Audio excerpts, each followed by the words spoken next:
Hello guys, welcome back to my channel Bengali girl Priya. আজকে আমি তোমাদের সামনে একটি সম্পূর্ণ নতুন ব্লগ ভিডিও নিয়ে হাজির হয়েছি। তো আজকের ভিডিওটা সত্যি খুবই ইন্টারেস্টিং হতে চলেছে, তার কারণ আমি তোমাদেরকে পরে বলবো। তো রাস্তায় বেরিয়ে পড়েছি, দেখতেই পাচ্ছ এখন আমি রাস্তায় আছি রানিং। তো প্রথমে যাব কেকের দোকান। তো চলো কেকের দোকানে গিয়ে দেখা হচ্ছে। ফাইনালি আমরা কেকের দোকানে পৌঁছে গেছি, আর এখানে সামনেখানে এই সমস্ত কেকগুলো সাজানো আছে। তো এর মধ্যে থেকে আমি এবার একটা কেক পছন্দ করে নেব। আমরা এই কেকগুলোর মধ্যে থেকে একটা কেক পছন্দ করে নিয়েছি, তো সেইটাই দাদাকে বের করে দিতে বললাম। তো দাদা এখন ওটা বের করলো, এবার ওটাকে প্যাকিং করবে। তো গাইজ, দাদা জিজ্ঞেস করছিল যে কত ইয়ার্স, মানে দাদা ভাবছিল হয়তো কারো জন্মদিনের জন্য আমরা কেকটা নিচ্ছি সেই কারণে। তো জন্মদিন নয় গাইজ, কি সেটা তোমরা দেখতে পারবে, বুঝতে পারবে। ভিডিওটা অবশ্যই শেষ পর্যন্ত দেখো। আর কেকের উপরে লেখা আছে, দেখতেই পাচ্ছ 10K। তো একটা সেলিব্রেট হতে চলেছে, তো অবশ্যই কি সেলিব্রেট হচ্ছে সেটা তোমরা ভিডিওটা শেষ পর্যন্ত দেখলেই জানতে পারবে। আর দাদা এখন দেখতে পাচ্ছ খুবই যত্ন সহকারে কেকটা আমাদেরকে প্যাক করে দিচ্ছে। তো কি সেলিব্রেট হতে চলেছে সেটা অবশ্যই ভিডিওটা শেষ পর্যন্ত দেখতে থাকো। আশা করি তোমরা সম্পূর্ণটা বুঝতে পারবে, যেটা লুকানো আছে সেটা অবশ্যই বুঝতে পারবে।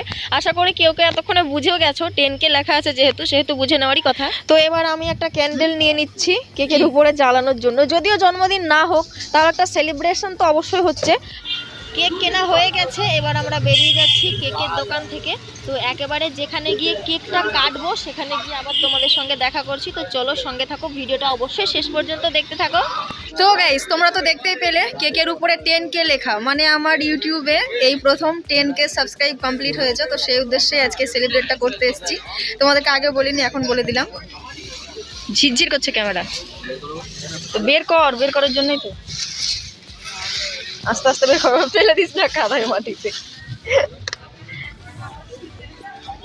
আমরা এমন দিনে সেলিব্রেট করতে বেরিয়েছি পুরো বৃষ্টিতে ভেজা, মানে বৃষ্টি হয়েছে, তারপরে আমরা বেরিয়েছি বাড়ি থেকে। তো গাইস, এই দেখো ওপেন হয়ে গেছে 10K স্পেশাল কেক।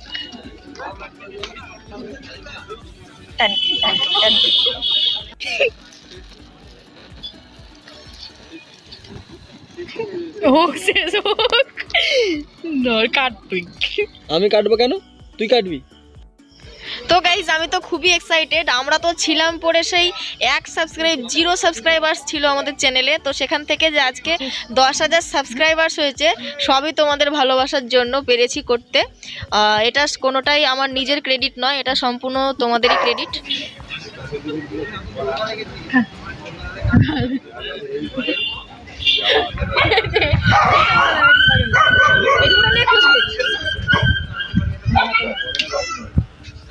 হবে না, হবে না, এভাবে ধর হাত করতে প্রচার দেব প্রচার। তো গাইস, 10K সেলিব্রেট এভাবে করলাম। তো 10K এর জন্য তোমাদেরকে সকলকে খুবই ধন্যবাদ জানাচ্ছি, অসংখ্য থ্যাঙ্কস তোমাদেরকে। কারণ তোমরা যদি আমাকে আমার চ্যানেলটাকে সাবস্ক্রাইব না করতে, তাহলে আমি আজকে 10K কমপ্লিট করতে পারতাম না। আমার 10K কমপ্লিট হয়েছে, তার জন্য আমি অনেক খাটনি করতে হয়েছে অবশ্যই, কিন্তু তোমরা সাপোর্ট না করলে, যতই আমি কষ্ট করি, যতই আমি কাজ করি, তো এইসব কিছুই হবে না তোমরা যদি সাপোর্ট না করো। তো তোমাদেরকে অনেক অনেক অনেক ধন্যবাদ। তো চলো, এখানে 10K সেলিব্রেটটা হলো, এবার আমরা এরপরে কি করছি তোমাদের সাথে শেয়ার করবো। দেখতে থাকো সম্পূর্ণ ব্লগটা। আগে কেক খেলি, আগে হবে কেক না খাইয়ে মাখা হলো না। তো গাইজ, তোমরা তো দেখতে পেলে ভাই আমাকে কেক মাখিয়ে দিয়েছে। যদিও এইসব আমার পছন্দ নয়, তাও করতে হয় কিছু কিছু ক্ষেত্রে, পছন্দ না থাকলেও করতে হয়। তো সেই গালের কেকটা এখন আমি গঙ্গার জলে ধুয়ে নিচ্ছি। আমরা এতক্ষণ ছিলাম সদরঘাটে, আর এখানে পুরো বৃষ্টির দিন, আর তারপরে কারেন্ট পালিয়ে গেছে। দেখতে পাচ্ছ চারিদিক অন্ধকার, পুরো অন্ধকার হয়ে গেছে চারিদিক। এতটাই অন্ধকার হয়ে গেছে যে গঙ্গার গটাও দেখা যাচ্ছে না, কিছুই দেখা যাবে না। কারেন্ট আবার চলে এসেছে, তো যাই হোক, ভাগ্য ভালো কারেন্ট চলে এসেছে। তো কারেন্ট পালিয়ে যাওয়াতে যে অন্ধকারটা ছিল, তো কারেন্ট চলে আসার পরে কেমন দৃশ্যটা হয়েছে বৃষ্টির দিনে। একেবারে এখানে জাঁকজমক, ভিড় তো খুবই থাকে। তো আজকে একেবারে ভিড় নেই, শুধু আমরা এসেছি বোকার মতো আজকের দিনে সেলিব্রেট করতে। আর এই দেখো গঙ্গাটা পুরো অন্ধকার লাগছিল তখন দেখতে। তো কারেন্ট যেহেতু চলে এসেছে, সেহেতু মোমো না খেয়ে এখান থেকে যাওয়া যাবে না। তো তাই জন্য আমি চলে এলাম মোমো কাকুর দোকানে। নিয়ে নিয়েছি 1 প্লেট স্টিম চিকেন মোমো। এবার আমি এই মোমোগুলোকে আস্ত 1 প্লেট মোমো পুরো একাই খাবো। তো মোমো খেতে স্টার্ট করে দিয়েছি। চিকেন মোমো আমার খুবই ফেভারিট, আমার খুবই ভালো লাগে খেতে। আর মোমোর যে স্যুপটা দেয় সেই স্যুপটা তো আমি খুবই ভালো করে খাই। আজকে এমনিতেই বৃষ্টির দিন, ঠান্ডার দিন, তারপরে মোমোটাও ঠান্ডা হয়ে গেছে, মানে মোমোটা গরম হলে বেশ জমে যেত, তো সেই জমে যাওয়া ব্যাপারটা আসেনি আজকের মোমোতে। আমার পাশে একটা ভলু ধরে বেড়াচ্ছিল, তো ওকে একটা মোমো দেওয়া হলো, তো ও খেলোই না, এত ঘ্যাম।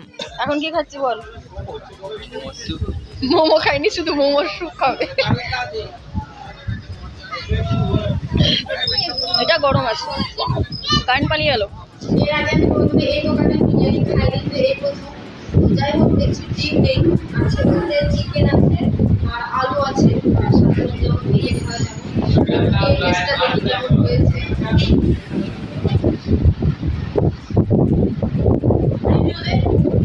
কেমন লাগছে খেতে? ওদের ক্যামেরাটা ঘুরো একবার, দেখবি কেমন লাগছে খেতে।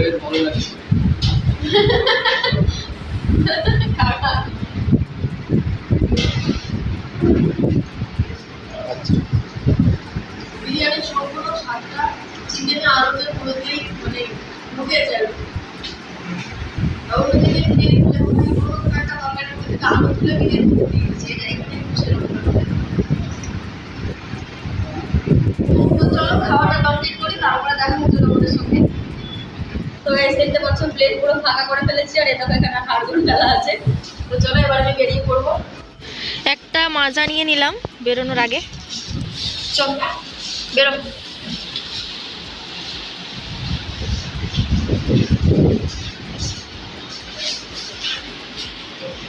চল।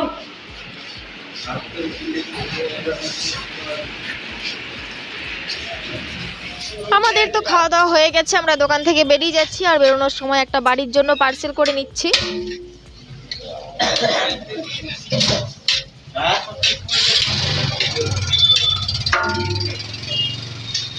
পিছনে থেকে গেল বিরিয়ানির দোকান, আর এই দেখো হাতে পার্সেল নিয়ে নিয়েছি সব। তো এবার বাড়ি যাব, আর জিয়াগঞ্জ থেকে এবার বেরিয়ে পড়বো, হাঁটা শুরু করে দিয়েছি। তো চলো বাড়ির দিকে এগোনো যাক। গাইস রাস্তায় এখন মানে কীর্তনের খিচুড়ি খাওয়া চলছে, তো লোকগুলো ডাকছে, দাঁড়ালাম আমরা, অবশ্য আমরা আগে দাঁড়িয়েছি। তো চলো একটু খিচুড়ি খেয়ে নেওয়া যাক। পাতা তো পারছিস, খেতে পারবি ভাই? তো গাইস ও বলছিল খেতে না পারলেও আজকে খাবো।